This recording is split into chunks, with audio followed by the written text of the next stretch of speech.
Hello everyone, आज से हमारा न्यू चैप्टर स्टार्ट हो रहा है, रासायनिक अभिक्रिया एवं समीकरण। हम देखते हैं हमारे आसपास कुछ परिवर्तन होते रहते हैं।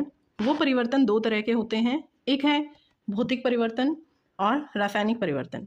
भौतिक परिवर्तन के अंदर आकार, रंग, अवस्था, जैसे ठोस से द्रव में बदलना, द्रव से गैस में बदलना, तापमान में परिवर्तन होना, गंध आना, हमें अलग से अलग तरह की गंध आना, तो इस तरह के परिवर्तन भौतिक परिवर्तन कहलाते हैं। जैसे हम एक पेपर लेते हैं, पेपर को अगर आप फोल्ड करते हो तो उसके आकार में परिवर्तन आ जाता है।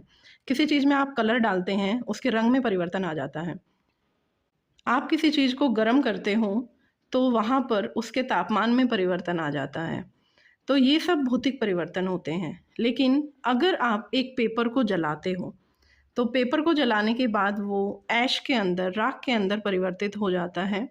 अब वहाँ भी परिवर्तन तो हुआ है, गैस में बदलाव आ सकता है कि आप उसको गर्म कर रहे हैं या गैस निकल रही है उसमें से, रंग में भी परिवर्तन हो सकता है, तापमान में भी परिवर्तन आ सकता है, अवस्था में भी परिवर्तन हो सकता है और हमारे टेस्ट में भी बदलाव आ सकता है। लेकिन वहाँ पर एक नए पदार्थ का बनना होता है, नया पदार्थ वहाँ पर बनता है।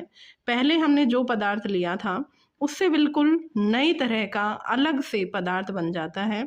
तो इस तरह के परिवर्तन को हम रासायनिक परिवर्तन कहते हैं।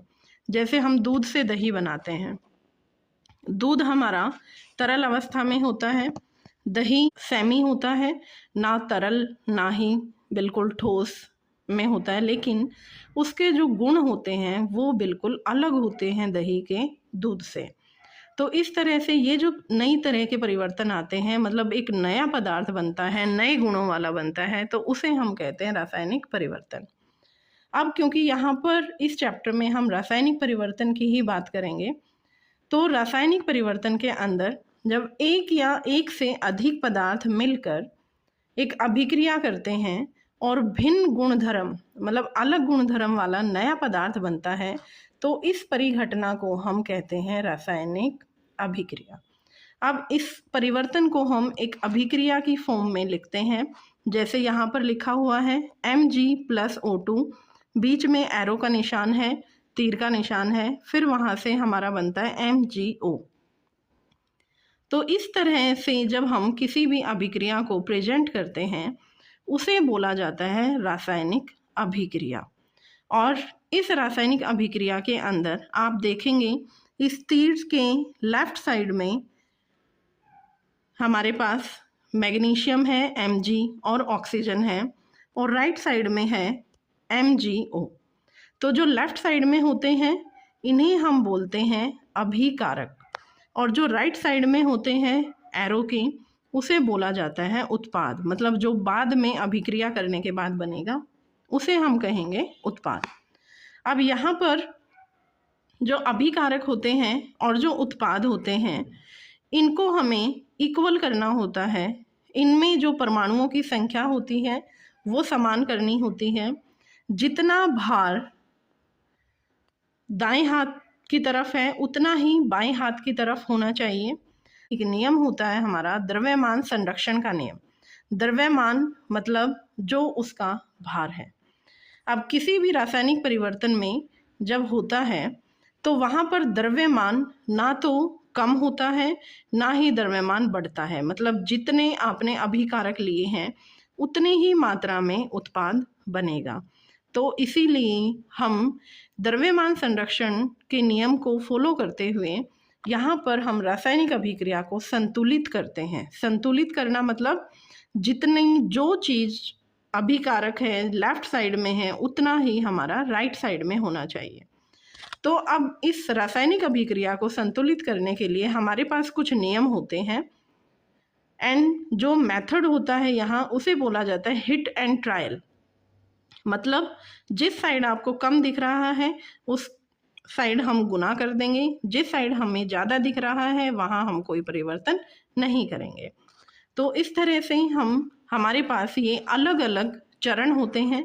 पहले चरण में हम क्या लिखते हैं कि जो भी हमारी रासायनिक अभिक्रिया होती है, जो तत्व होते हैं हमारे पास या कोई भी यौगिक होता है उसको हम सूत्र की फॉर्म में लिखते हैं। जैसे यहाँ पर ये आयरन है, आयरन को Fe की फॉर्म में लिखेंगे, जल को H2O की फॉर्म में लिखेंगे, और ये फेरिक ऑक्साइड है Fe3O4, ये हाइड्रोजन गैस है, तो इसको हम H2 की फॉर्म में रिप्रेजेंट करेंगे। तो अब देखिए, हमें जो भी फर्स्ट चरण में हमने लिखा, सभी जितने भी तत्व या यौगिक हैं उनको हम एक बॉक्स के अंदर डाल देते हैं।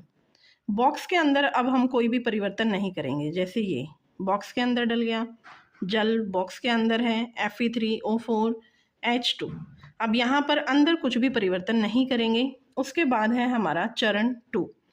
चरण नंबर 2 में हम क्या करेंगे, जितने भी अभिकारक में परमाणुओं की संख्या है, जितने परमाणु हैं उनके हम यहाँ पर नंबर लिख लेंगे, एंड उत्पाद की तरफ जितनी भी हमारे तत्वों की संख्या है वो भी हम यहाँ पर लिख लें।